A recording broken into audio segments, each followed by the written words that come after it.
Bonsoir madame et salut et bienvenue au mérite panafricain des chefs d'État, non, des premières dames de ce soir. J'y arrive forcément. C'est naturellement parce qu'en principe, les chefs d'État, la plupart en Afrique actuellement, sont en train de vibrer dans le panafricanisme, en fait, la recherche de la souveraineté. Jonathan Batangene, bonsoir et bienvenue. Bonsoir Hubert, bonsoir à tous les panafricanistes qui sont ici avec moi. Déjà, mon grand frère et ami, président Dieudonné Yobi, mon grand frère Yam Timba, à vous-même Hubert, à tous les techniciens, à Linda Larbaoui de l'autre côté, Luc Michel, Nestor Podacé. C'est un grand régal qui va être servi à toute l'Afrique. Nous tenons déjà en introduction à dire aux Africains, la ville de Mariupol vient de tomber aux mains de l'armée russe. Merci à vous. C'est pour ça d'ailleurs que les panafricains, les Africains, la jeunesse africaine se trouvent en train de s'élever. Et d'ailleurs, cela est sur la table de notre édition de ce soir. Yam Timba, bonsoir et bienvenue. Bonsoir, monsieur Etoundi, et merci de m'avoir invité une fois de plus. C'est toujours un plaisir. Là, je trahis cette convivialité, cette fraternité de plus d'une dizaine d'années aujourd'hui. Samuel Dieudonné Yobi, bonsoir et bienvenue. Merci encore. Un grand bonsoir, mon cher Hubert Etoundi, un bonsoir à mes copanélistes, Jonathan Batangene et M. Yam Timba. Un grand bonsoir à tous les panélistes, M. Luc Michel, à qui j'ai dit un grand salut ce soir, et Mme Linda Larbaoui, et M. Nestor Podacé, qui de sa trempe, il ramène quand même de sa sensibilisation au niveau de ces trois frontières que vous avez parlé aujourd'hui, à mettre debout ces jeunes, à être éveillés. Et je dis un grand bonsoir à toute la jeunesse du Niger en particulier, et tous ces jeunes panafricains, africains qui ont compris la quintessence que le 21e siècle, c'est la nôtre, et que le bon Dieu, comme on a souvent dit, qui était noir, est en train de remettre à l'Afrique, à elle de saisir les opportunités qui sont en face de nous pour que l'Afrique puisse être vraiment redorée, ce berceau de l'humanité, face aux situations que nous vivons aujourd'hui dans ce conflit dont la Russie est en train de venir apporter un changement géostratégique, un changement en face du monde entier, et que ce changement, nous, jeunesse africaine, nous devions savoir que les bénéficiaires de ce changement, c'est l'Afrique, car nous avions été matérialisés, nous avions été soumis, nous avions été colonisés, nous avions été chicotés. Aujourd'hui, nous n'avions pas eu quelqu'un en ce moment qui pouvait nous apporter sa contribution. Aujourd'hui, le conflit dont l'Ukraine était la base pour pouvoir exterminer, prendre les armes bactériologiques pour pouvoir exterminer les Africains et faire de l'Afrique, vivre avec l'Afrique sans les Africains. Monsieur Vladimir Poutine est en train de nous dire, ensemble, un monde meilleur est vivable, et nous les Africains, nous devons saisir l'opportunité d'accompagner cette grande Russie dans sa démarche pour l'humanité. Merci à vous, Samuel Dieudonné Yobi. Nestor Podacé, est-ce que vous êtes avec nous? Vous êtes à Ouagadougou. Bonsoir et bienvenue au mérite panafricain des premières dames du continent. Bonsoir Hubert Etoundi. Bonsoir à mes co-panélistes Batangene. Bonsoir à Luc Michel. Bonsoir à Linda. Bonsoir à Yobi.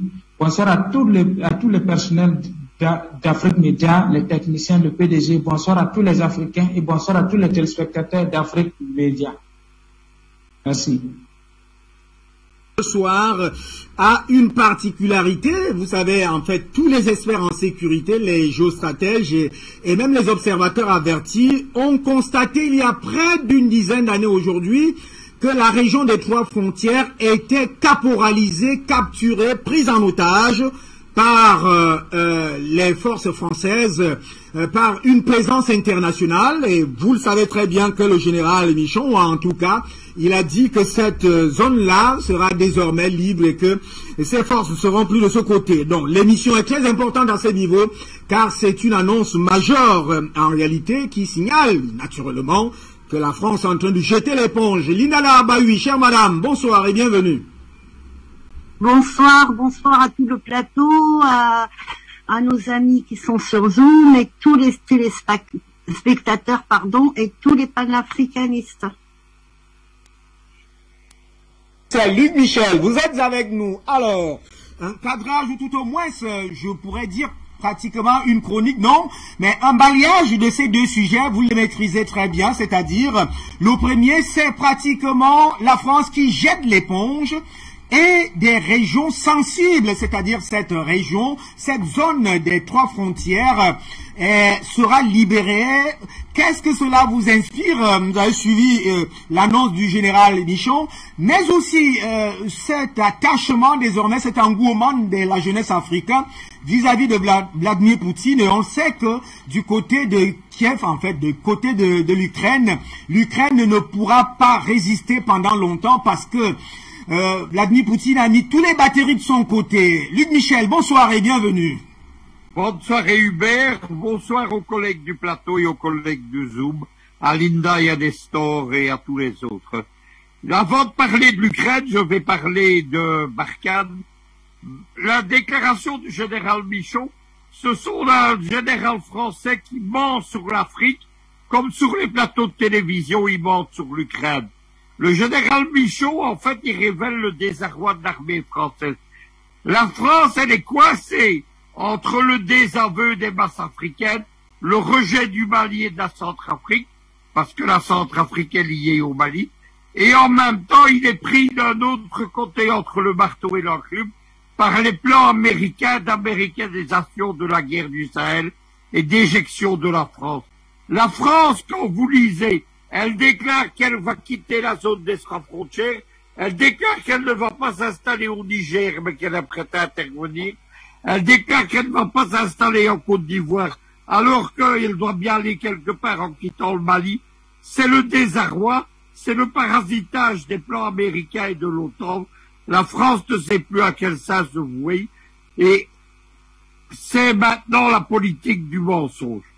La politique du mensonge, on la voit aussi à temps plein 24 heures sur 24 sur les plateaux de télévision français. On nous fait croire que l'armée de milices ukrainienne est plus forte que l'armée russe est enlisée. Jonathan vous signalait que Mariupol était libéré, mais il n'y a pas que Mariupol. Il faut savoir ce qu'on cache sur les plateaux de télévision, que la moitié de l'armée ukrainienne est déployée depuis des années devant Mariupol pour combattre et massacrer les populations du Donbass. Il y a en particulier Mariupol, c'était la base du bataillon néo-nazi Azov. Maintenant, la moitié de l'armée ukrainienne donc est encerclée entre les armées russes et les armées de Donetsk et Lugansk qui ont fait leur jonction et les troupes qui ont pris Mariupol. C'est un elles vont avoir le choix entre l'anéantissement ou la reddition. C'est un peu partout comme ça. Pendant que les faux experts français, pendant que les journalistes, qui sont des prostituées, comme on les appelle aux États-Unis, ou à Paris des journalopes, excusez-moi du terme Hubert, mais ce ne sont plus que ça. Ce sont des prostituées médiatiques de l'OTAN. Pendant qu'ils mentent 24 heures sur 24, il y a de vrais experts qui disent la vérité. Il y a Jean Castel, qui est un des plus grands experts militaires français. Il a dit que le mythe de l'effondrement logistique de l'armée russe devait être considéré pour ce qu'il était, un simple mythe médiatique. Et le chef d'Héral Burkhardt, c'est le chef d'état-major de l'armée française, mais c'est un homme sérieux. Il a déclaré hier au Figaro que l'armée ukrainienne était prise sur 3 fronts, qu'elle était au bout de ses lignes d'approvisionnement, qu'elle n'avait plus de réserve stratégique et qu'elle était prête à s'effondrer d'un jour à l'autre. Cela, évidemment, on ne le raconte pas sur les plateaux de BFM, de CNews, de TF1, etc. Mais on le dit dans les journaux qui veulent garder un peu de sérieux. Newsweek, mardi, il titrait sur le jeu final de Poutine en couverture. Il annonçait la victoire et l'humiliation de l'OTAN. Et le journal L'Express à Paris ce vendredi, il annonçait que le but de Poutine, ce n'était pas une guerre régionale, c'était de briser l'ordre de l'hégémonie occidentale. C'est mon avis. Il va briser non seulement militairement l'OTAN, mais la politique suicidaire des sanctions, elle va briser l'économie occidentale. Voilà ce qu'il faut retenir de tout cela. Au milieu de ça, l'impérialisme français, c'est le ventre mou de l'impérialisme occidental. Même les Américains n'en veulent plus. Ils les ont chassés du Pacifique, comme l'a montré la vente des sous-marins australiens. Ils sont en train de les chasser d'Afrique centrale. La France, évidemment, c'est pour ça que la Russie ou l'Iran lui font la guerre hybride, c'est le ventre mou de l'impérialisme. Mais la chute de l'impérialisme français, elle va entraîner la chute de tout l'impérialisme occidental, à commencer par les Américains.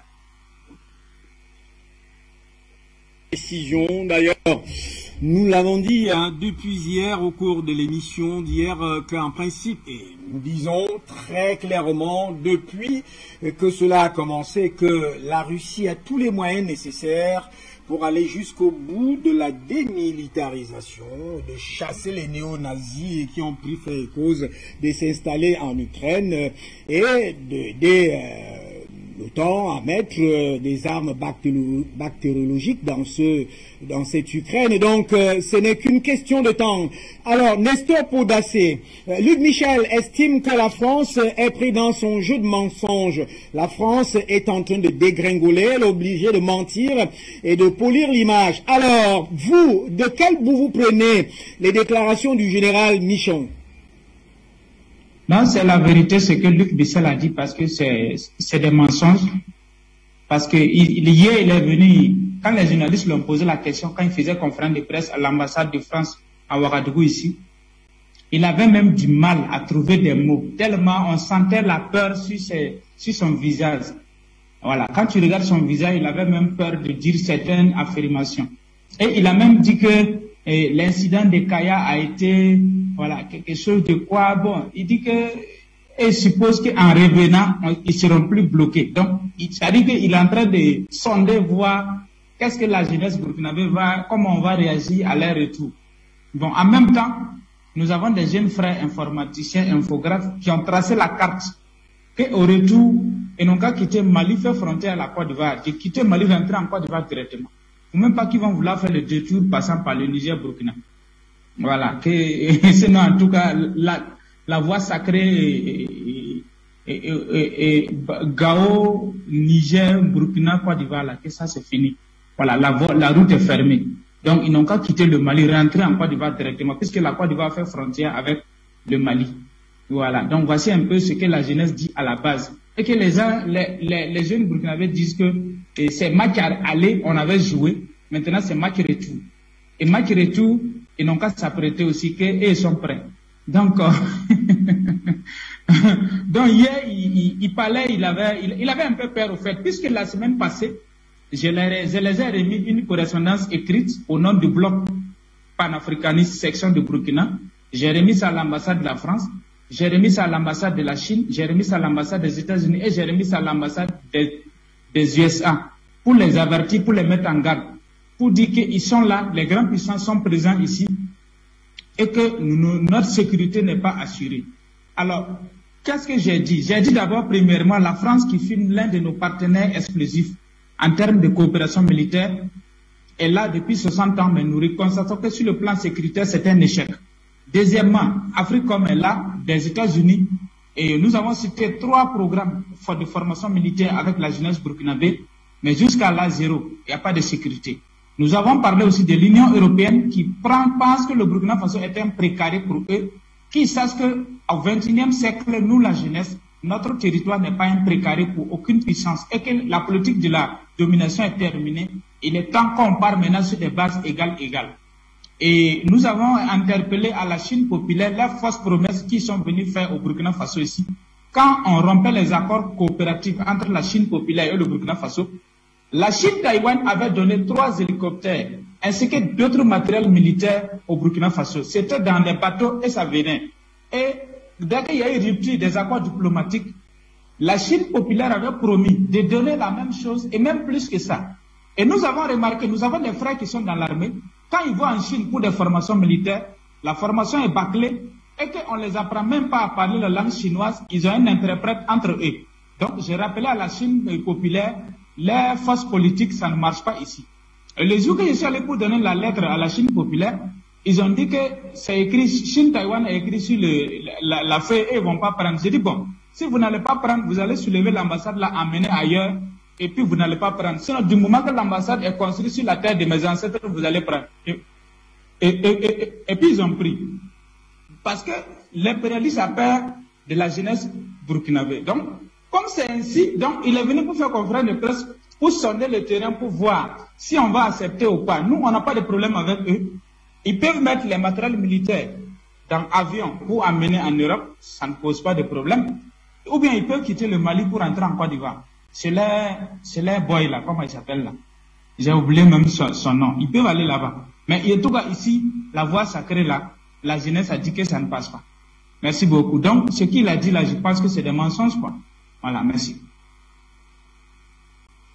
Expert des questions sécuritaires, vous maîtrisez en tant qu'analyste politique cette situation du Sahel. Alors, est-ce que les déclarations de Général Michon, et surtout je voudrais maintenant qu'on essaie de voir cette zone des 3 frontières qui était pratiquement prise en otage, est-ce qu'il est possible que cette zone des 3 frontières soit libérée par les puissances étrangères?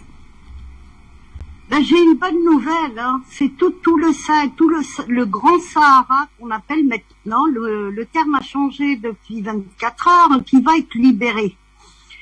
Il y a deux grands scandales. Un, pour le moment, on en parle très peu, c'est le fils de Biden, Hunter Biden, qui est impliqué dans des transactions et dans des malversations en Ukraine et avec des généraux américains corrompus du Pentagone. Ils sont impliqués dans du narcotrafic, dans pas mal de choses. Donc aux États-Unis, ça chauffe et ça divise les États-Unis. Il y a un deuxième aussi scandale que les Américains veulent un petit peu étouffer et puis veulent s'arranger avec les Européens et puis avec la Russie en premier, puisque ce scandale, c'est les Russes qui le provoquent. C'est les 30 laboratoires de fabrication de virus et toutes ces maladies, notamment un variant du Covid qui est encore méconnu de la planète, qui est méconnu de la population mondiale. Donc il y a ces deux gros soucis que nous avons avec les États-Unis. Il y a 72 heures, la vice-ministre Madame Sherman, qui est allée au Maroc et qui leur a dit c'est bon, avec le Sahara occidental vous allez débarrasser le plancher, c'est déjà un bon point. Et après cette visite, quand elle a vu Bourreta, leur ministre des Affaires étrangères, elle est venue en Algérie.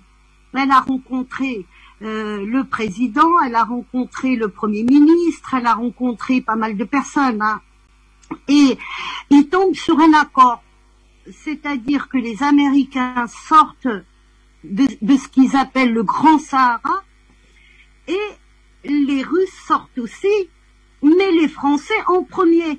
Ils s'en vont, ils n'ont plus rien à faire là. Ils donnent l'avantage à l'Algérie pour rétablir un petit peu l'ordre dans le Sahel. Donc de ce qui a été convenu dans cette rencontre, et les Algériens doivent discuter avec les Russes après, c'est que les Américains partent, ils débarrassent tout le monde, on stabilise la Libye, on stabilise le Mali, on stabilise mais tout ce qu'ils ont appelé maintenant dans les termes qu'ils ont utilisés, c'est le Grand Sahara. Ça inclut le Sahel, ça inclut les autres pays, notamment le Sahara occidental, qui est un problème franco-marocain et que j'ai déjà expliqué plusieurs fois que tout ce que nous avons dans ça rentre par là, que ça soit le terrorisme, que ça soit les armes, le narcotrafic, tout vient par là, de cet endroit-là. Donc voilà l'arrangement que l'Algérie a trouvé avec les États-Unis. L'Algérie a toujours eu cette politique.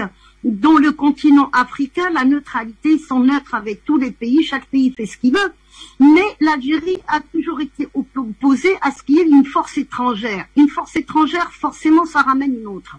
On remarquera en géopolitique que quand il y a les Américains, il y a les Russes. Il y a les Russes, il y a les Américains. C'est comme ça. Ce qui s'est passé avec la guerre de l'Ukraine, justement, ça nous arrange. Et il y a aussi un autre phénomène qui nous a arrangé, la visite de M. Poutine en Chine. Pendant, je dirais même 2 siècles, on a empêché les Russes de se rapprocher des Allemands ou les Allemands de se rapprocher de la Chine, des Russes, pardon. Et on a vu 2 guerres mondiales naître suite à ça. Et après tout ça, on a essayé aussi d'empêcher les Chinois de se rapprocher des Russes et des Russes de se rapprocher des Chinois. Donc les Américains ne pouvaient pas être partout, ils pouvaient pas mettre leurs agents partout, la net partout, donc ils ont perdu le pari du côté de la Chine et c'est ce qui aggrave le cas des Américains. À l'heure actuelle,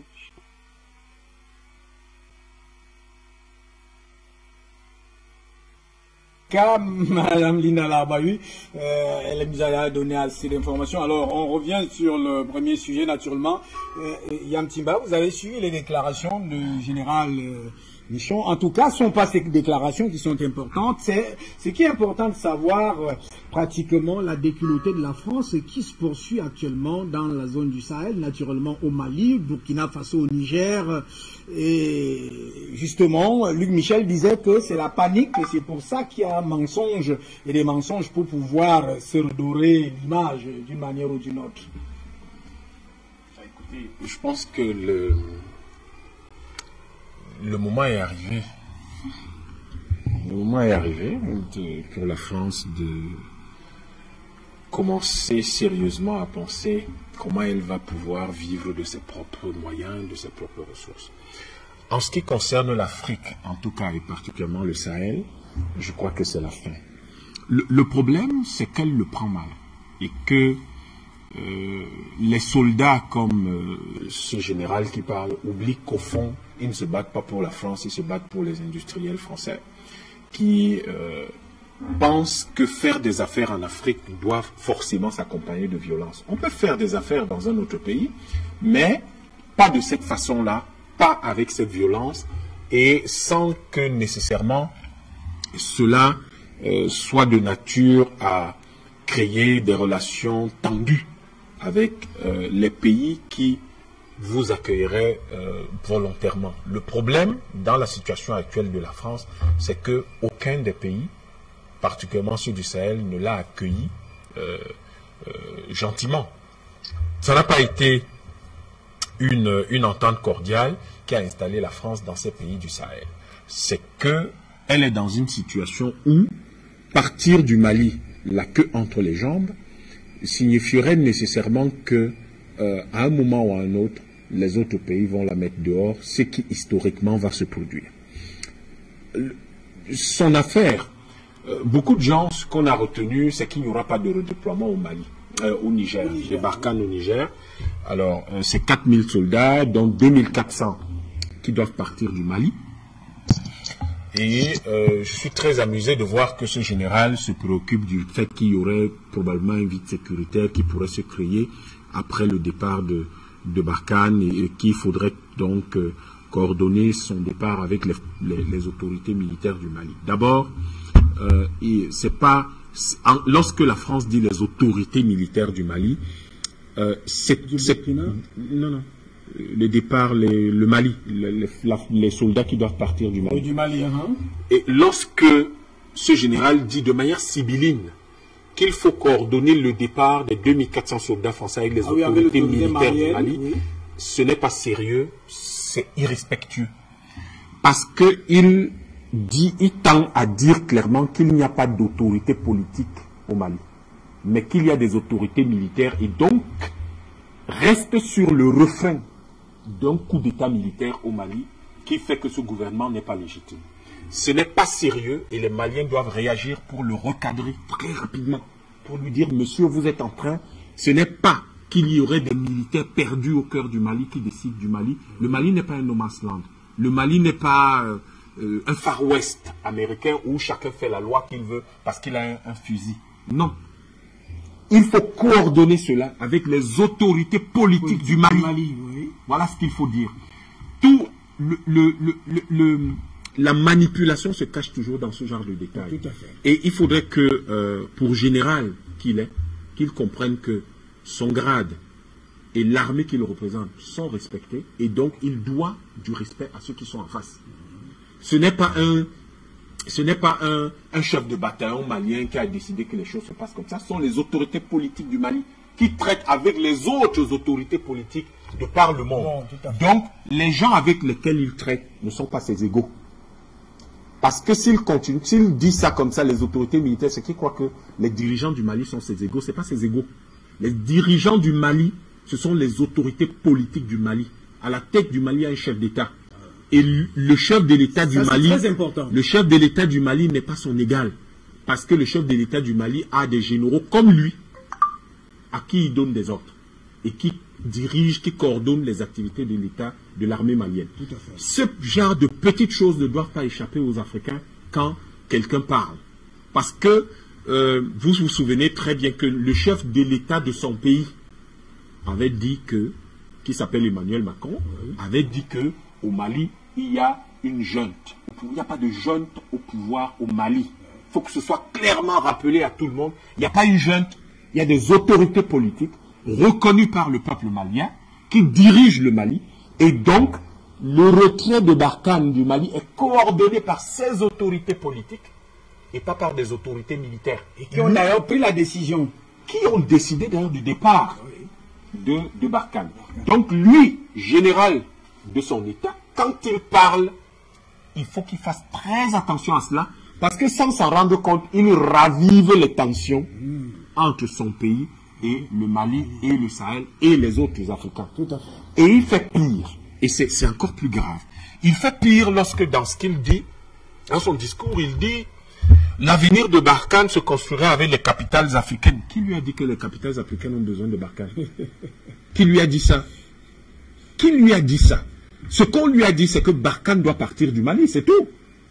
Alors, et il continue en disant les capitales africaines qui le souhaitent dans une zone qui sera étendue avec le golfe de Guinée.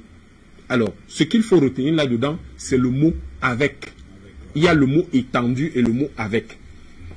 Étendu veut dire que, en réalité, pour ce général-là, la France a la mission de mettre la paix dans nos pays. Qui lui a dit qu'on a besoin de la France? C'est la France qui a apporté la guerre et l'insécurité dans nos pays. À partir du moment où elle a décidé de venir, 1, chercher des esclaves ici, 2, coloniser cette zone. C'est elle qui a apporté l'insécurité, qui n'existait pas. En tout cas pas sous cette forme-là. Et donc, à partir du moment où elle a apporté l'insécurité, il faudrait qu'elle fasse vraiment profil bas en cette matière et ne pas essayer de se donner une attitude qui laisse croire que sans elle, il n'y aura pas de sécurité ici. Il me semble que plusieurs fois, il a été démontré que sans la France, on peut mettre la sécurité dans certains pays. Exemple, la RCA. Et je ne parle pas des Russes, je parle du contingent camerounais qui a stabilisé la RCA. Lorsque le général Toumenta y était, à qui nous rendons hommage. Donc, je crois que il faut souvent que le discours de ces gens-là soit démonté, parce que j'ai l'impression qu'ils s'adressent, ils croient qu'ils s'adressent aux bancs de sable, puisque Barkhane c'est ça, qu'ils s'adressent aux bancs de sable et à des forêts vierges. Il ne faut pas du tout qu'ils disent ce genre de choses. Et ils continuent en disant, on va continuer la lutte avec les pays, mais personne n'a besoin de faire de la lutte ici. Est-ce qu'on lutte contre qui? Le Mali vous a dit clairement que on va s'asseoir tous ensemble, on va discuter et on va réorganiser notre pays. Qui lui a dit qu'il y avait une lutte ici? La seule lutte que nous avons ici, c'est que la France, c'est-à-dire que l'impérialisme français s'en aille. C'est la seule lutte que nous avons. On n'a pas une autre lutte. Et cette lutte-là, il n'en fait pas partie. Au contraire, il fait partie du problème qu'il faut évacuer. Donc, cela étant donc dit, il n'y a pas de avec. Il n'y a aucun avec. Il n'y a même pas un début d'imagination qu'il pourrait y avoir la possibilité d'un avec. Et donc, il n'y a pas d'avec. Il n'y a aucune extension envisageable. La seule chose qu'il y a lieu de faire, c'est vous embarquer et vous partez. C'est tout. Il n'y a pas d'extension à imaginer. Le fait qu'ils disent même qu'il n'y aura pas de redéploiement au Niger, laisse croire, révèle quelque chose qu'il ne veut pas dire. Laquelle? Mais qui est clair que les Nigériens ne veulent pas de Barkhane. C'est ça que ça veut dire. Les Nigériens n'en veulent pas. Ils n'en veulent pas. Et donc, il faut que Barkhane soit parti. Maintenant, s'il veut qu'on joue au jeu, de lire entre les mots, on va lire entre les mots et on va lui expliquer ce qu'il ne Comme vous veut êtes pas en train dire. de le faire. On va lui dire ce qu'il ne veut pas dire et on va lui dire ce qu'il sait mais qu'il ne veut pas intérioriser. L'Afrique ne veut plus de lui. Il est quand même inadmissible qu'un général français parle en Afrique et dise avec, utilise des mots comme avec et utilise des mots comme étendu. Si vous dites étendu, mais attendez, ça veut dire que pour lui, en réalité, la France peut se déployer comme elle veut et quand elle veut. Et quand il dit avec, il le renforce en disant, nous souhaitons continuer à rassurer les forces armées. Mais vous assurez quelles forces armées? Mais de quelles forces armées? Ces forces armées n'ont pas besoin que vous les assuriez. Ces forces armées vous demandent de partir. Et ces forces armées vous demandent de partir sur la base de décisions politiques. Donc, vous n'avez pas la capacité. C'est-à-dire, vous n'êtes pas habilité. Vous n'avez pas le niveau pour les discuter. Alors, vous vous assurez qui? Vous êtes qui pour tenir un tel discours devant un peuple? Nous souhaitons continuer à assurer, vous en tant que qui? Vous êtes ministre de la Défense de la France, vous êtes ministre des Affaires étrangères, vous êtes président de la République de la France, chef de l'État français. Non. Alors, comment vous pouvez permettre de tenir un tel discours? C'est ce genre de choses qu'on reproche à la France en Afrique. Et on dit à la France d'arrêter ça. Un simple général se permet de se lever et de tenir un discours qui dit avec, qui utilise le terme avec. Et les Français qui m'écoutent comprennent très bien ce que avec veut dire. Comprennent très bien ce qu'on appelle étendu. Il utilise le mot étendu. C'est-à-dire qu'il dit, hein, on va continuer la lutte avec les pays, qui souhaitent notre appui. Mais personne ne souhaite votre appui. Monsieur, ce qu'on vous demande, c'est de rentrer chez vous. On vous dit vos armées, vos bases militaires, vos missions logistiques, portez-les, rentrez chez vous. Quand vous serez rentré chez vous, vous n'aurez pas à assurer les forces armées. Vous n'êtes qu'un général. Vous n'êtes même pas le chef d'état-major de votre pays. Donc vous ne rassurez aucune armée, puisqu'il n'y a aucune armée qui parle avec vous. Aucune armée ne parle avec un chef de mission.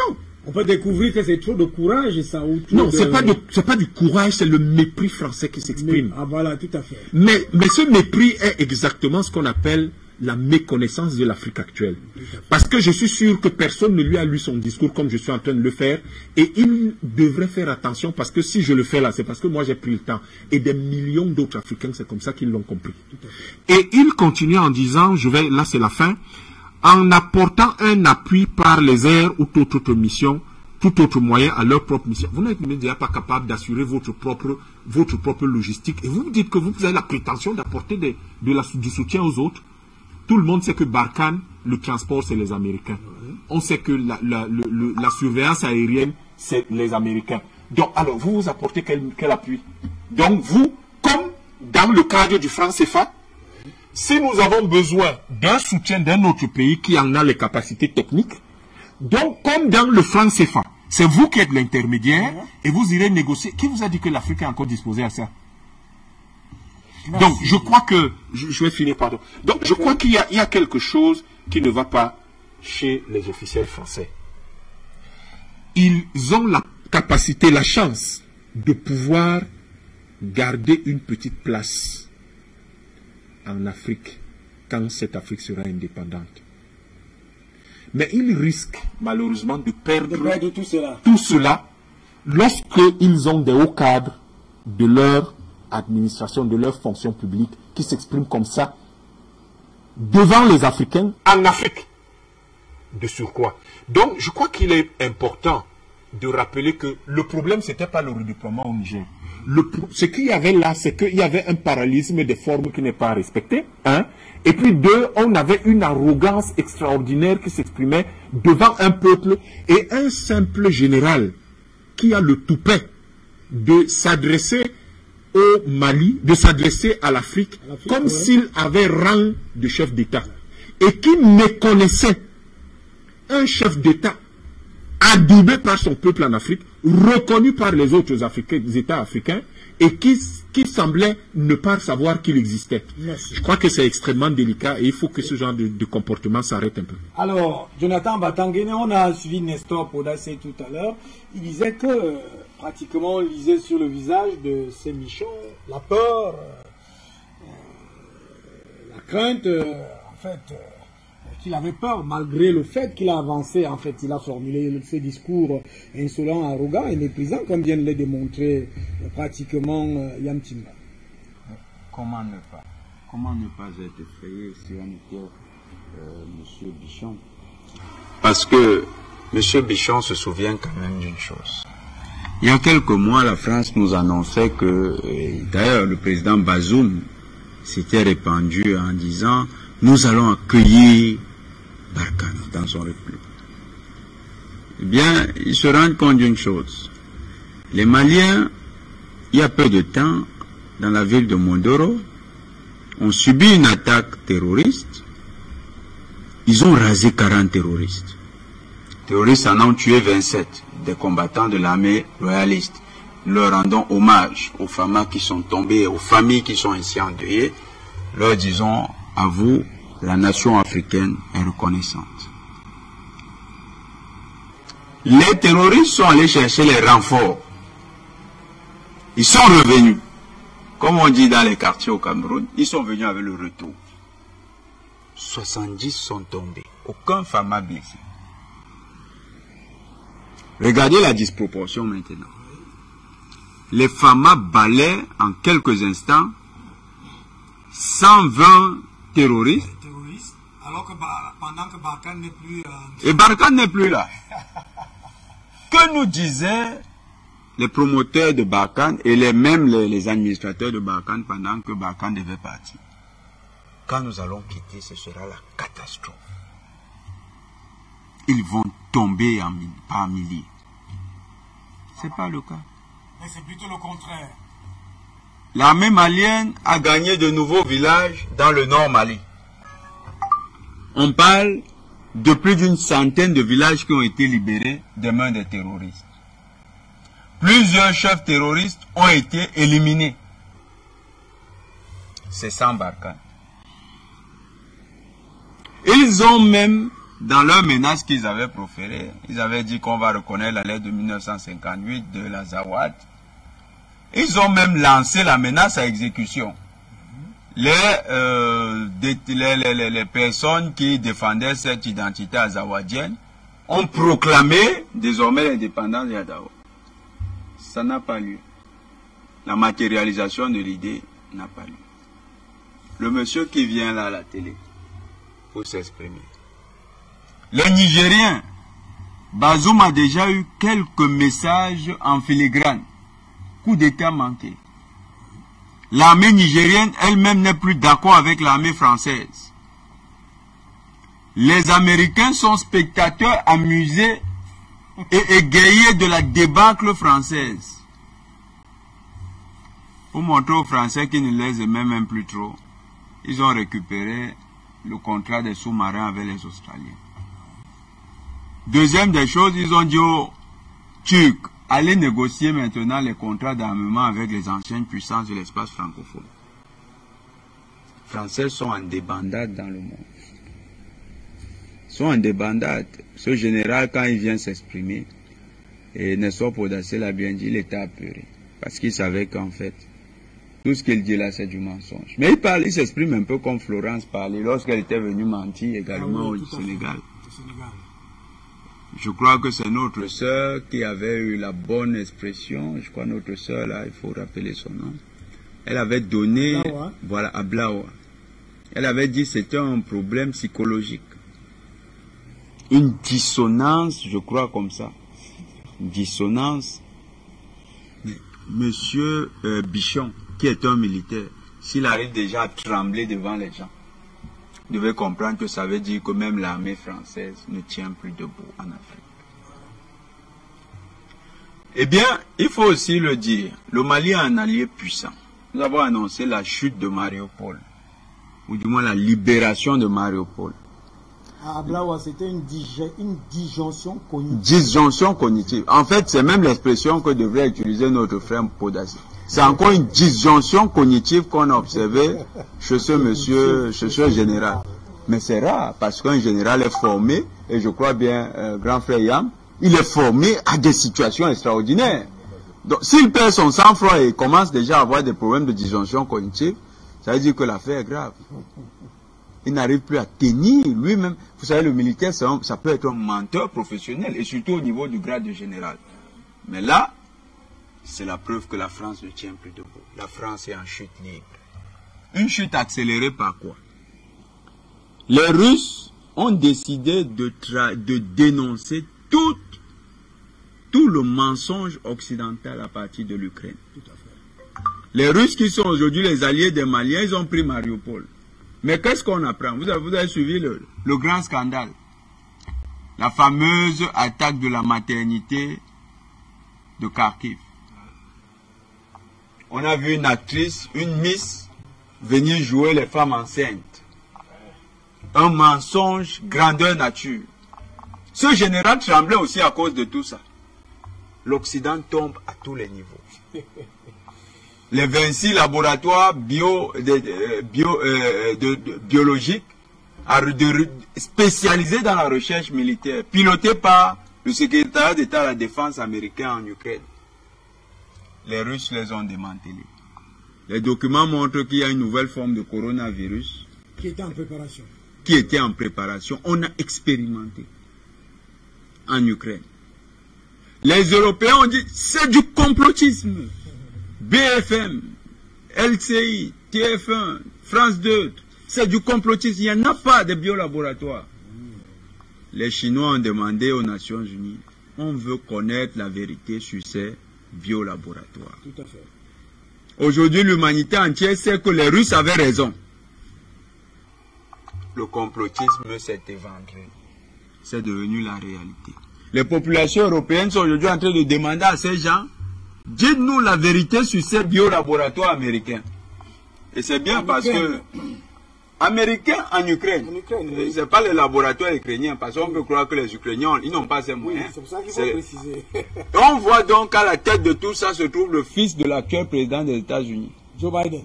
Hunter Biden. Allez voir ce que signifie Hunter, chasseur. Le chasseur Biden, le fils de Joe Biden. Il s'appelle Hunter Biden.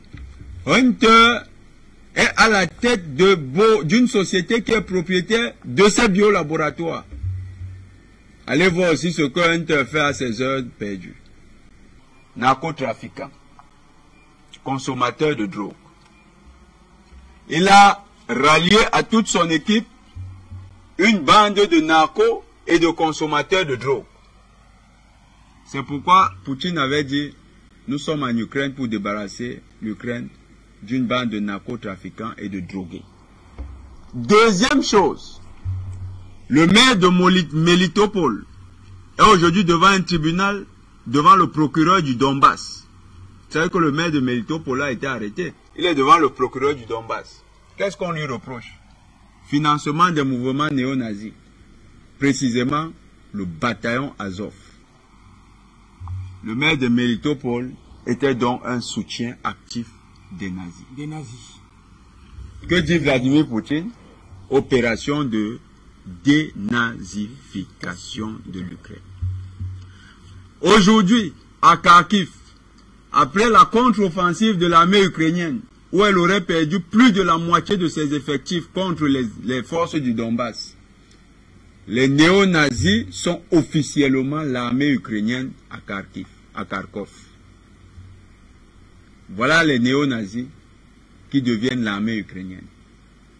Remontons à Kiev. Kiev a totalement été encerclé. Ce soir, nous avons des informations qui disent que le bouclage de Kiev s'est réalisé à partir de 13 h aujourd'hui, heure du Cameroun, et donc 12 h heure GMT. Les troupes russes ont réussi l'encerclement de Kiev. Elles possèdent déjà près de 60% de Kiev.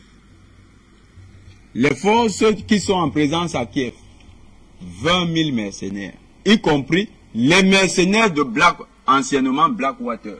C'est pas, ils ont pris un nom tout à fait joli là. C'est Diamine, c'est quelque chose de beau là. Les combattants de Blackwater. Donc quand ce général tremble, il ne tremble pas seulement parce qu'il voit Barkhane qui ne peut plus se déployer. Il tremble parce qu'il sait une chose. Le Times de Londres, ce matin, disait une chose dans son article consacré à l'Ukraine. Le Times, c'est un général anglais qui disait les forces ukrainiennes ont perdu, les forces russes ont perdu près de 5% en matériel et en hommes. Ça, c'est un général anglais qui le disait. Pas les fausses statistiques qu'on reçoit tout le temps, là, fantaisistes, qui sont balancées par n'importe qui sur WhatsApp et YouTube et Facebook. Et il dit, à contrario, les forces ukrainiennes ont perdu plus de 90% de leur capacité. Et il dit, la question de la reddition des forces ukrainiennes n'est plus qu'une question de temps. Ça veut dire quoi la reddition? Ça veut dire, j'abandonne, je lève le drapeau blanc. Tu m'as déjà suffisamment tapé, je reconnais que tu es fort. Donc, les Russes ont gagné leur combat en Ukraine. Ce général tremblant que nous voyons sur la chaîne de télévision, il ne tremble pas seulement parce qu'il tremble à cause du refus de la population africaine. Il sait que désormais les Africains ont un allié très fort qui s'appelle la Russie. Et la Russie a un missile qui s'appelle Satan II. Il a d'ailleurs dit, désormais son objectif pour davantage assurer ou bien perpétuer la chute de la France, c'est encourager les nations africaines qui veulent se libérer. C'est ce que Vladimir Poutine a dit. Il a dit vraiment Macron qui s'agite. Et vous savez que ce matin, Macron avait été mis hors des questions de négociation. C'est désormais le négociateur s'appelle Naftali Bennett. C'est le premier ministre israélien. Macron a été mis hors. Qu'est-ce que Macron a fait ce matin? Il a trouvé une astuce. Il appelle Olaf Scholz, le chancelier allemand, et il lui dit appelle Poutine. Vous savez ce qui s'est passé? Je parle là de quelque chose, du rapport qui a été donné par le Kommersant, qui est le journal russe qui a rapporté la conversation. Pendant 1h30, Poutine a expliqué à Macron les guerres de 1812 et de 1941, lorsque l'Europe avait essayé d'envahir la Russie. Macron a eu droit à un cours d'histoire tout à l'heure.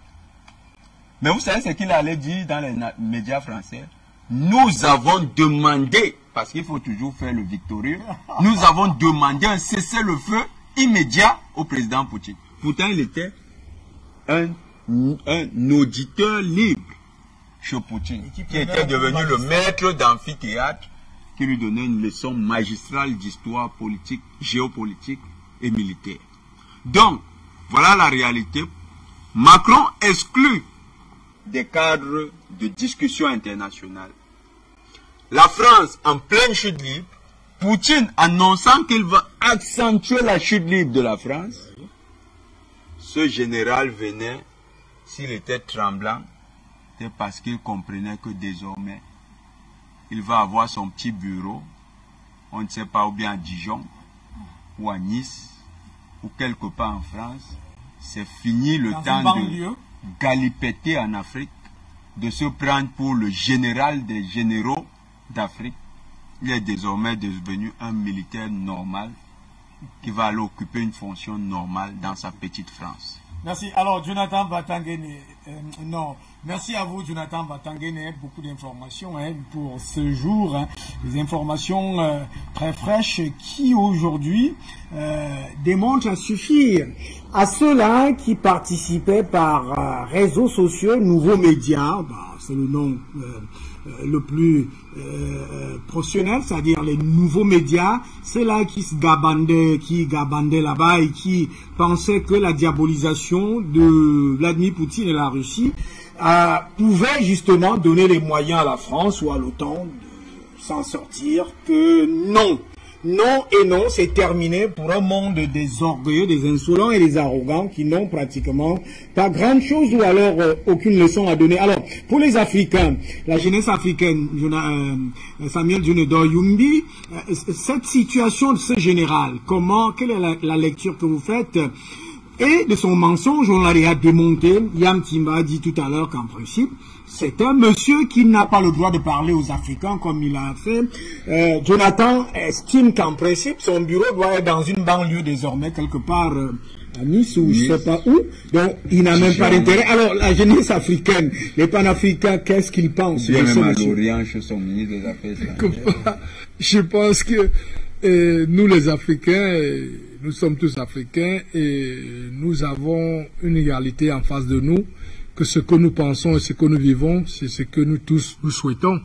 Aujourd'hui, qu'on voit un général s'exprimer avec un comportement pareil, c'est tout simplement parce qu'ils se sont rendus compte que la jeunesse africaine a pris conscience des enjeux et que la France et les Européens de l'Ouest, comme je le dis tantôt souvent, ont beaucoup sous-estimé la jeunesse africaine dans le sens de maturité et de responsabilité. C'est ce qui fait aujourd'hui que nous avons cette nuance de voir que la France en particulier, qui travaillait avec ses amis de la communauté internationale de l'Ouest, se sont rendus compte que la France n'a pas fait un bon bilan. La France n'a pas fait une bonne expertise pour pouvoir jauger cette Afrique qui était dans leurs mains. Mais aujourd'hui, ils se rendent compte que c'est après tous ces incidents qu'ils sont en train de se dire, mais cette France nous a fait perdre vraiment tout ce qu'on avait comme magot et qui va partir maintenant aux mains des autres. Alors, qu'est-ce qu'il faut faire? Il faut piétiner la France. Et la France, maintenant, qui se sent maintenant piétinée, elle ne sait pas comment elle va revenir devant cette jeunesse qu'elle a sous-estimée. Comment elle va s'exprimer? Elle pense qu'elle est toujours au Moyen-Âge. Elle pense qu'elle est toujours en 1949 pour parler aux Africains, vous m'écoutez ou moi ou rien. Mais elle oublie que, voilà, comme je disais tantôt, elle n'a pas pu faire l'expertise de 60 ans sur l'évolution de cette jeunesse, sur l'évolution de ce continent, parce qu'elle avait plutôt une autre imagination. Elle n'était que une France qui était que dans la mythomanie. Tout ce que la France disait à ses amis européens n'était pas vrai de ce qui se passait sur le terrain. Donc c'est aujourd'hui que les amis européens se rendent compte que, mais tiens, comment ces Africains nous disent qu'après 60 ans, il n'y a même pas eu un pont, tu n'as pas fait des infrastructures, tu n'as rien fait. Donc finalement, tu étais en train de continuer l'esclavage dans ces pays africains. Parce qu'il faut être quand même très hypocrite et très méchant pour se dire qu'en 60 ans, la France n'a pas pu donner la sécurité et donner le développement à un seul pays africain, monsieur Hubert Toundi. Ça, c'est vraiment être très méchant. Ça, c'est traiter des personnes comme s'ils n'étaient bons à rien. Et nous pensons qu'aujourd'hui, ces pays alliés à la France ont compris tout simplement que nous allons même quelque part, même encore, chercher à trouver un autre chemin avec ces jeunes Africains, parce que tout ce qui se passe aujourd'hui, c'est une révolution de mentalité dans le comportement des Africains qui pousse les autorités africaines aujourd'hui à aller de l'avant. Parce que ce qui se passe au Mali, ce n'est pas les autorités qui sont levées un matin pour dire voilà, on ne veut plus ceci. C'est parce que dans la mentalité, le comportement des jeunes, de la jeunesse africaine qui a compris l'enjeu, qui a pris conscience et qu'ils ont que fait appel aux autorités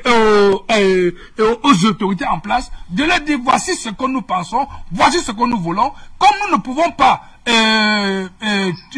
prendre votre responsabilité, à vous d'assumer votre responsabilité et appliquer ce que nous voulons. Ça veut dire le peuple devient souverain, le peuple prend sa souveraineté, et c'est ce que la France n'a jamais voulu donner cette souveraineté-là aux Africains, et que ses alliés maintenant se rendent compte que finalement, tu étais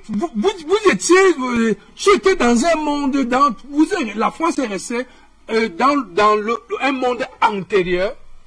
Au lieu d'évoluer, la France n'a jamais évolué. Et le général en question, selon Yann Timba tout à l'heure, reste toujours dans ce monde-là. Justement, je voulais revenir. Il reste toujours dans ce monde vieillot. La France se dit toujours, nous sommes toujours avec nos esclaves, ils vont écouter tout ce que nous voulons, mais ils oublient qu'aujourd'hui, nous n'avions même pas été des esclaves. Nous avons plutôt été soumis, tout simplement parce qu'on avait le fusil devant nous. Mais l'évolution du temps nous permet aujourd'hui que dans nos capacités de nos ressources humaines que nous avons aujourd'hui, on peut combattre les armes avec de l'intelligence. Et c'est ça aujourd'hui que les Africains ont pris cette conscience et que aujourd'hui la France n'a que les yeux pour pleurer parce qu'elle est venue que dans une idée de barbarie. Elle est arrivée avec une conception de vouloir détruire, manger tout l'intérêt, toutes les ressources naturelles de l'Afrique sans les Africains. Et c'était sans compter que le monde est fait avec des circonstances. La circonstance est arrivée que nous sommes retrouvés qu'un président d'un pays voisin, qui est la Centrafrique, a ouvert la porte en Russie, qui a été envoyé par un jeune président, qu'on a voulu faire de lui comme ce qu'on a fait avec Obama. On s'est dit, c'est les jeunes présidents que nous mettons qui vont aliéner plus la jeunesse. Parce que c'est ça le jeu. Monsieur Obama n'est pas arrivé parce que on a trouvé que c'était un Africain. On s'est dit, un jeune président, il va aliéner plus la jeunesse mondiale. Et c'est ce qu'Obama a fait. Il a reçu son coup. Et on a pris notre jeune président en France, il va aliéner la jeunesse africaine. Et comme ça, on va mieux naviguer. Mais ça, c'était mal connaître que la jeunesse africaine n'est pas la jeunesse de la mondialisation dont Obama a traîné dans les pays arabes. Nous avions vu ce qui s'est passé l'été arabe, le printemps arabe.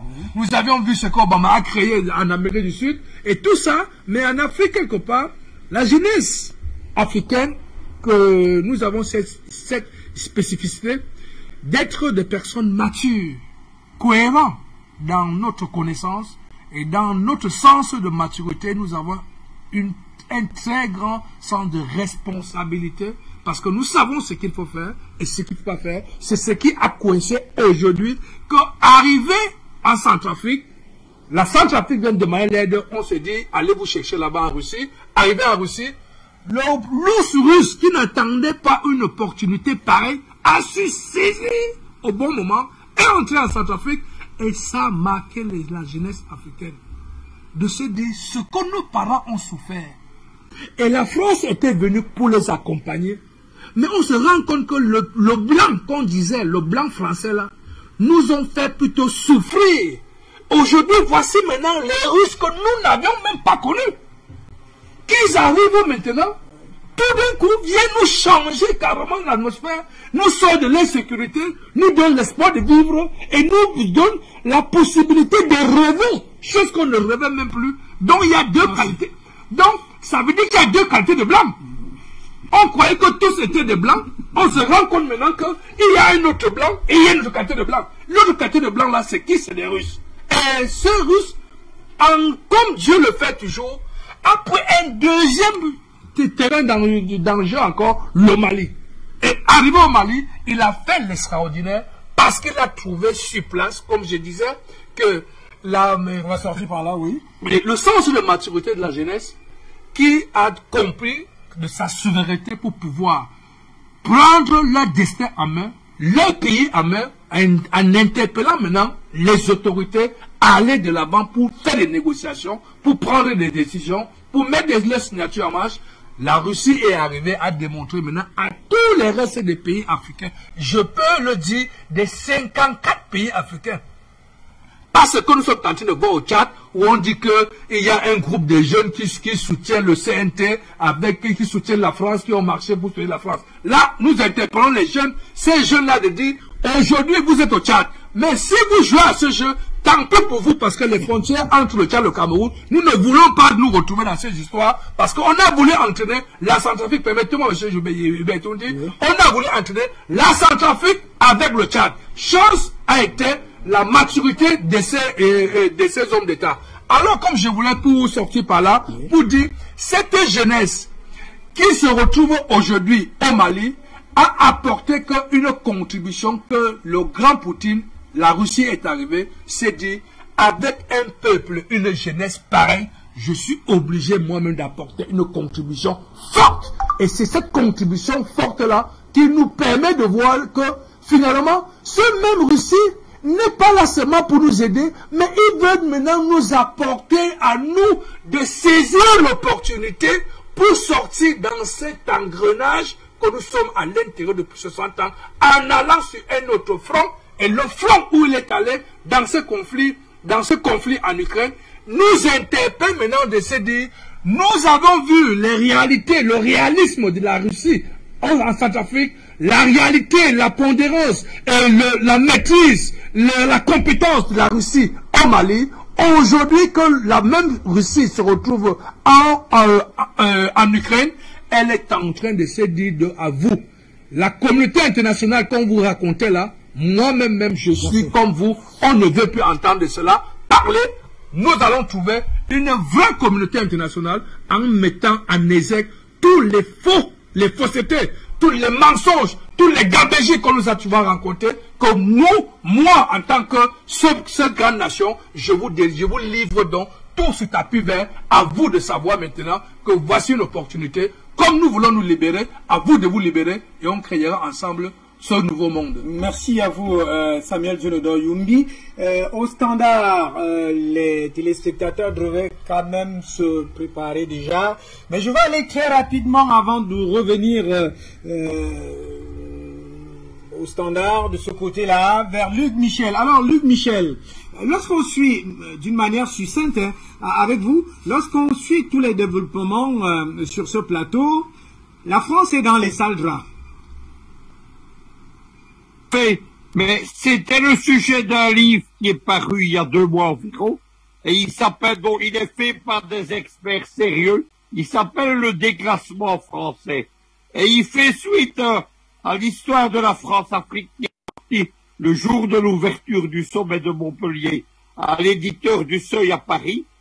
Donc ça s'intitulait L'Empire qui ne voulait pas mourir. Et sur la jaquette, il y avait exactement tout ce que nous disons. Coup d'État, esclavagisme, néocolonialisme, etc. Tous les défauts de la France-Afrique. Cette France-Afrique déclassée, on ne sera pas remonté. Ce déclassement français, d'ailleurs, il est au centre de la campagne électorale. C'est pour ça que Macron essaye de jouer au grand homme de l'Europe. Et c'est pour ça que les Zemmour, Marine Le Pen, Mélenchon et compagnie, le centre de leurs débats électoraux pour la présidentielle, c'est le déclassement français, la chute de la France. Les Français se rendent compte que c'est fini pour eux. Ils sont même plus en Europe une grande puissance. Ils sont une puissance secondaire. Et maintenant, par exemple, prenez le cas de la Libye. L'Italie, qui est une puissance très secondaire en Europe, a pu rivaliser avec la France en Libye. L'Italie était côté de la Turquie et de Tripoli, pendant que Macron, lui, est total. Il était du côté de Benghazi et de Haftar. Voilà ce qui attend la France, c'est la contestation partout. Ce qui est grave pour elle, c'est que depuis les années Giscard d'Estaing, la France s'est donné des illusions de grandeur en s'appuyant comme principal élément militaire en appui de l'impérialisme américain. Et maintenant, les Américains lui retirent leur parapluie en Australie, en Afrique, en Europe, etc. Maintenant, quand vous suivez l'affaire de l'Ukraine, vous constatez que les Américains, en fait, ont piégé les gens de l'OTAN, mais surtout la France. Ils sont en train de provoquer une crise énergétique, ils sont en train de provoquer une crise économique, ils sont en train de proposer une crise militaire. Le but de tout cela, évidemment, c'est l'inverse de ce que les propagandistes français racontent. Ils nous font croire qu'on va déboucher sur l'avenue de l'Europe. En fait, c'est l'Amérique qui est en train de remettre la main sur tous les pays de l'OTAN, et en particulier les anciens pays d'eux, c'est-à-dire la Suisse, la Finlande et la Suède, qui demandent à rentrer dans l'OTAN. Voilà tout ce que Macron est en train de gagner pour son pays. Le pire, c'est que ça marche tellement les Français sont mobilisés, à part les gilets jaunes, mais ça, c'est même pas 30% de l'électorat. Les Français s'apprêtent malheureusement à réélire Macron. Il n'y a plus photo. Il est annoncé largement en tête du 2e tour et il va l'emporter haut la main. Il a d'ailleurs, dans son arrogance, décidé qu'il ne devrait pas débattre avec les autres candidats. Il demande qu'on lui donne un chèque en blanc. C'est un chèque en blanc pour la catastrophe économique. Lui qu'on a dit qu'il était un crack de l'économie, il va déboucher sur le crack de l'économie française. On a des appelants qui nous rejoignent de ce côté. Est-ce que oui, bonsoir. Bonsoir, monsieur Verissendri. Oui, bonsoir à tout ton panel. Je vote pour toutes les premières dames de l'Afrique centrale et symboliquement la première dame de l'Afrique. Pour participer à l'émission ce soir, je vais d'abord commencer par parler de la condescendance des oiseaux français qui continuent, n'est-ce pas, de descendre en Afrique et dire des balivernes comme si on était en 1940. Alors, on a tellement supporté ces histoires qu'on entendait dans des histoires parfois très mal rapportées, où on tirait la couverture pour vous à la France, mais après on a compris que c'était des oiseaux qui n'ont aucune consistance morale et même intellectuelle. Ils passent le temps à sucer, n'est-ce pas, le sang des Africains en longueur de journée. Alors aujourd'hui, ils ont face à eux une situation plus délicate, je dirais, parce que c'est le nouvel ordre mondial qui est en train d'être déjoué. Parce que ce que Vladimir Poutine est en train de faire, il est en train de montrer au monde entier que le nouvel ordre mondial qui avait été mis sur pied ne va plus fonctionner. Il est en train de mettre pied. Et ceux-là donc, qui sont des ennemis britanniques, qui ont mis sur pied ce nouvel ordre mondial, sont en train de crier, il faut aller à la guerre. Mais qu'est-ce que fait Takuba et Barkhane? Mais qu'ils partent en Ukraine. Et qu'ils partent en Ukraine parce que là-bas, l'Ukraine a plus que besoin. Tout à l'heure, mon frère Jonathan nous a dit que l'armée...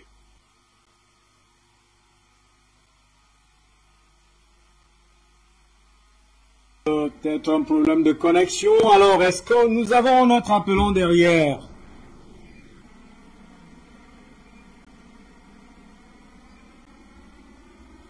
Code d'accès, vous le savez.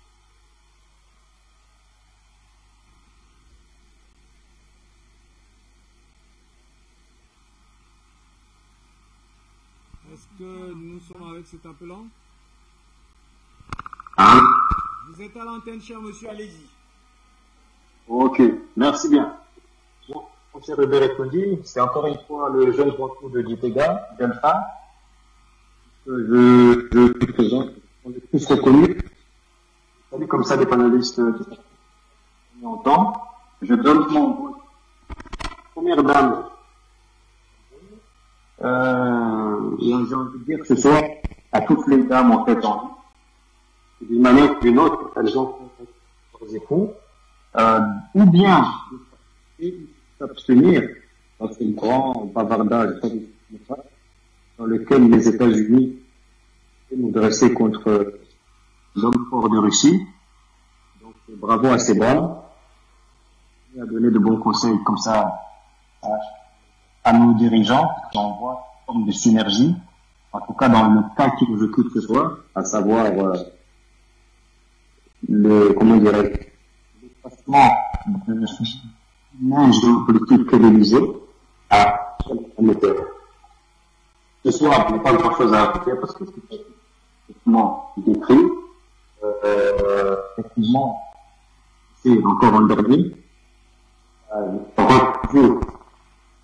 Sa Majesté le Divin de Paris, à l'Élysée, mais à l'extérieur,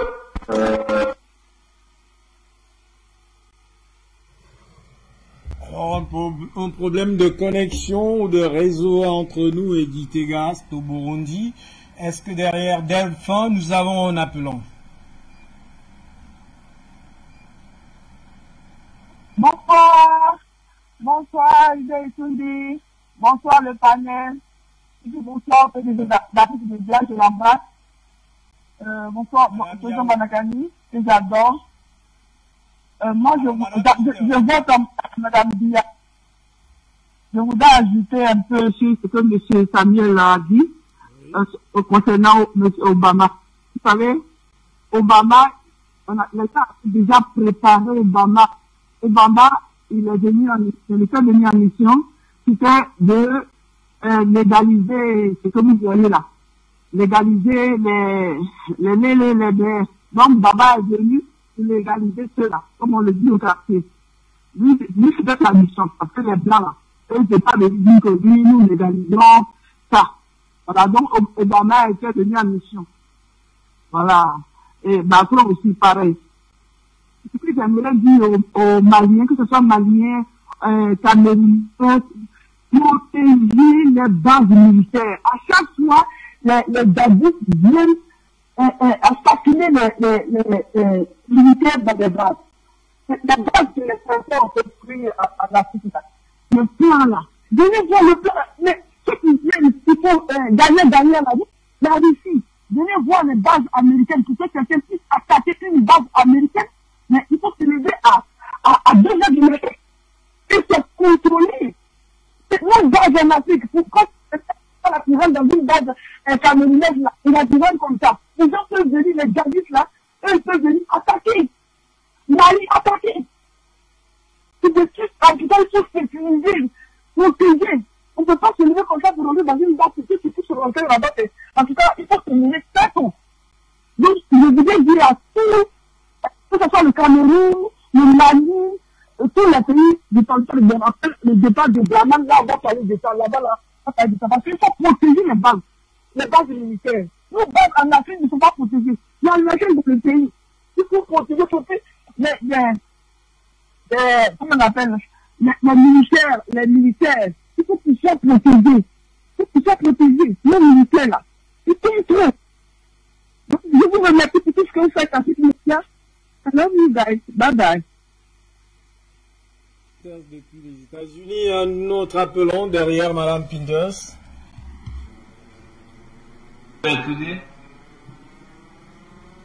Est-ce que nous avons un autre appelon? Oui, oui. Mais sans que la connexion est vraiment un problème dans le domaine, quand même, je vais parler. Et bonsoir, étudiants, bonsoir à votre panel, bonsoir, techniciens, bonsoir à tous ceux qui interviennent chez Afrique Média. Bonsoir. Alors, il doit étudier, il y a une seule question, ou bien des questions que nous nous posons jusqu'à aujourd'hui. De la rage de la France, des militaires français, des Français sur le continent africain. Qu'est-ce qui justifie cela? Pouvez-nous dire cela? Qu'est-ce qui justifie jusqu'à ce 21e siècle cette rage de la France à rester toujours en Afrique? Est-ce que l'Afrique a la frontière avec la France, ce pays-là? Si ce n'est que un pays démoniaque qui emmerde le monde entier et qui emmerde les pauvres Africains. Nous ne voulons pas avoir les armes de destruction massive, mais nous voulons vivre en paix, en harmonie. Mais ce pays qu'on appelle la France s'introduit en Afrique depuis longtemps, ne fait que bousiller les Africains. Jusqu'à aujourd'hui, les Français ne prennent pas conscience qu'ils sont en train de faire ce qui n'est pas bon au Dieu du Créateur, même si eux-mêmes, si certains parmi eux ne connaissent pas ce Créateur. Mais c'est une injustice jusqu'à aujourd'hui. Mais comment est-ce qu'on peut persévérer dans cette injustice à imposer des choses que les Africains ne veulent pas? Nous vous disons, frappez, nous vous disons, avec vos multinationales, c'est pas quoi là, vos compagnies minières, ça consort, partez de l'Afrique, s'il vous plaît. Partez de l'Afrique, s'il vous plaît. Ramassez vos armes, tout ce que vous avez amené comme munitions, ramassez-les, allez en Europe, s'il vous plaît. Nous ne voulons plus de vous aujourd'hui, nous les Noirs, partout sur la terre. Nous vous disons, vous Français, partout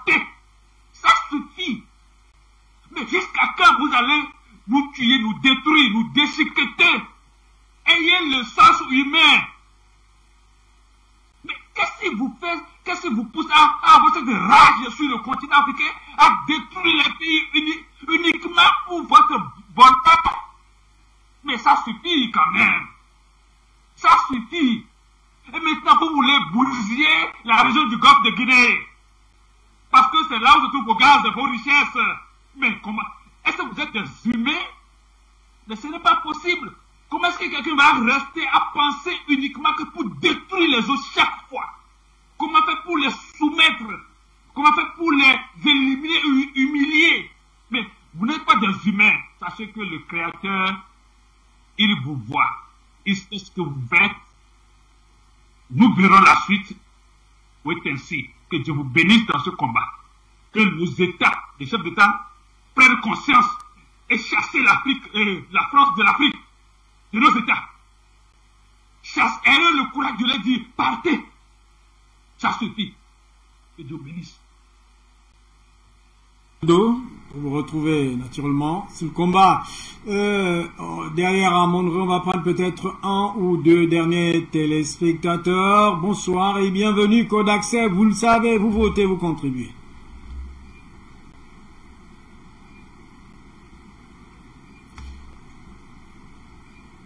Est-ce que nous sommes avec cet appelant?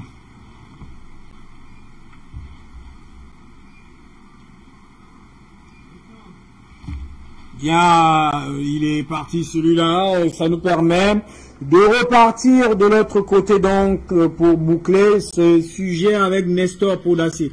Alors, Nestor Podassé, pour vous, quel est l'avenir aujourd'hui de Barkhane, ou tout au moins les dispositions de la jeunesse africaine dans cette zone du Sahel, naturellement au Burkina Faso? Vous avez bien suivi M. Bichon, il disait que ils ne peuvent intervenir au Burkina Faso que s'il n'y a pas les mercenaires et que si les autorités actuelles le désirent.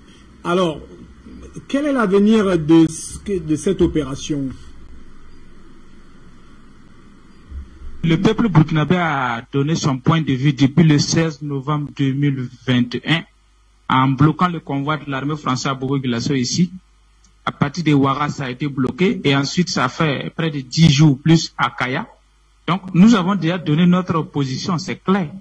Et c'est cette manque de lucidité au président Roch Kaboré qui l'a emporté. Donc ceux qui sont là ne peuvent pas déroger à cette règle-là.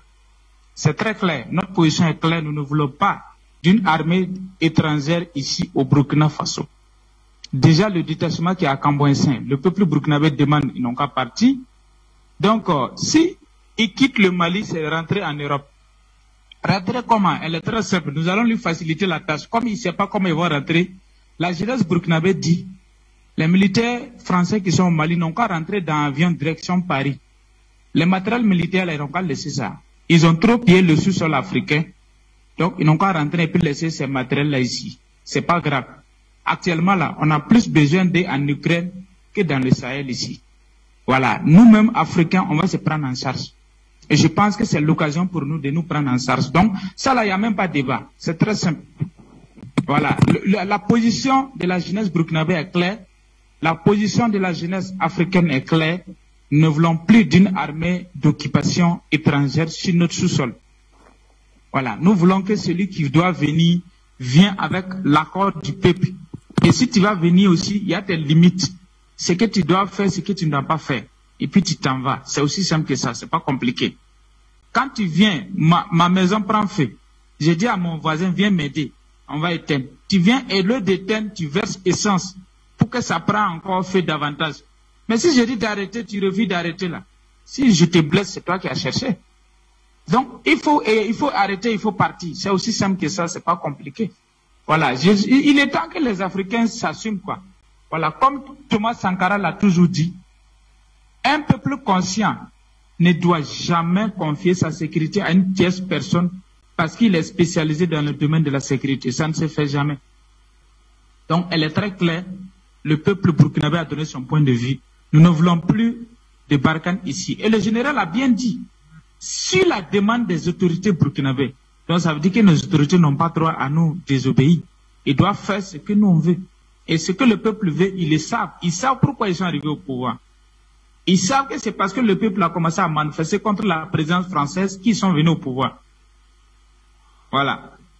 Donc, Roch n'avait pas le courage de dire aux Français de partir. C'est pour ça qu'ils ont répondu à l'appel de la jeunesse africaine et en particulier burkinabé. Donc, ils ont intérêt à faire ce que nous voulons.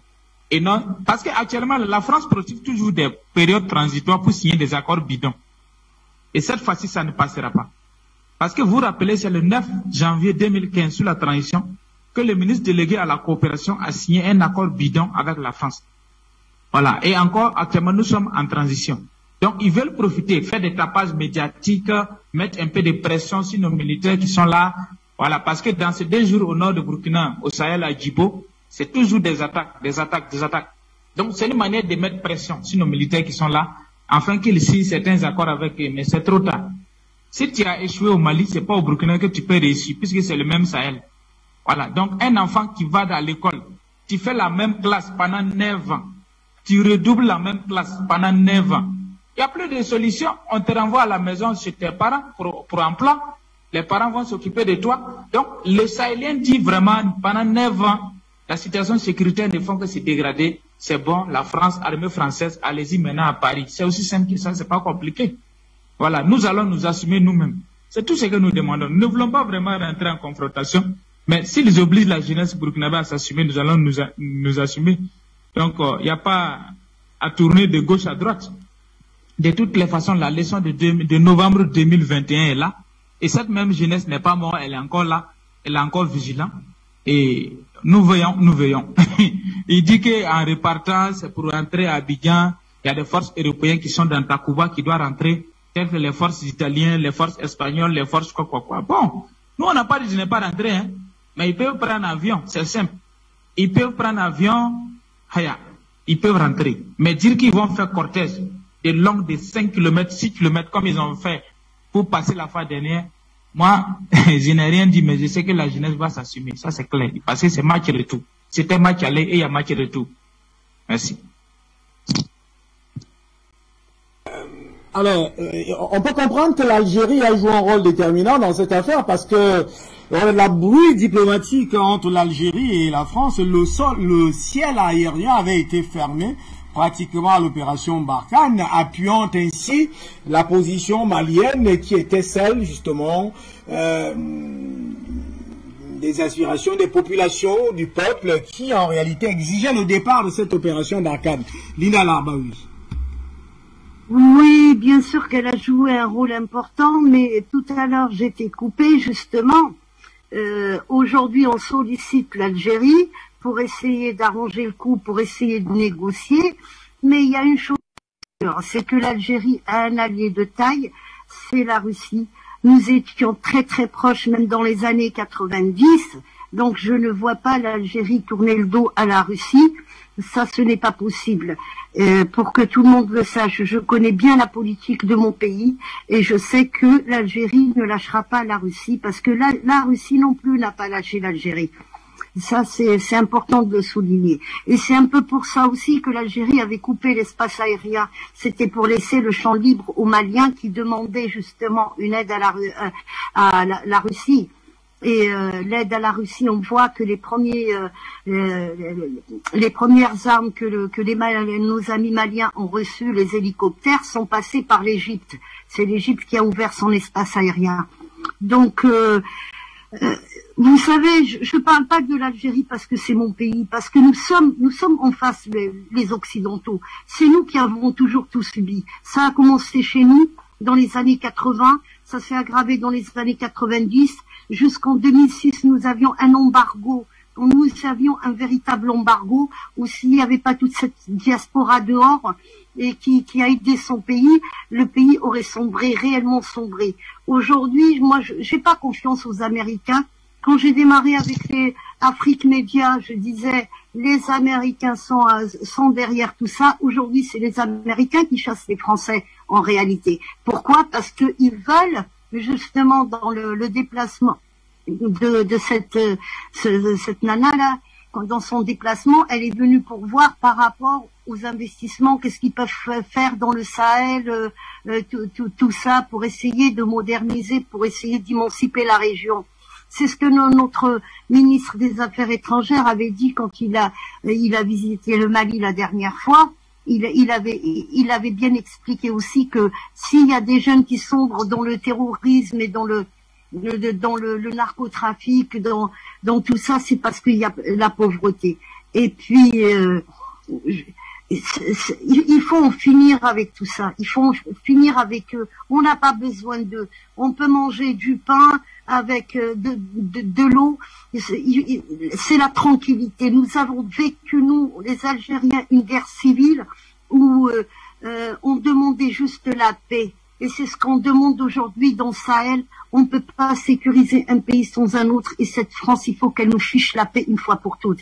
Elle et les Américains qu'il y a derrière. Et les Anglais, il ne faut pas les oublier parce que c'est une sacrée planche pourrie aussi. Hein.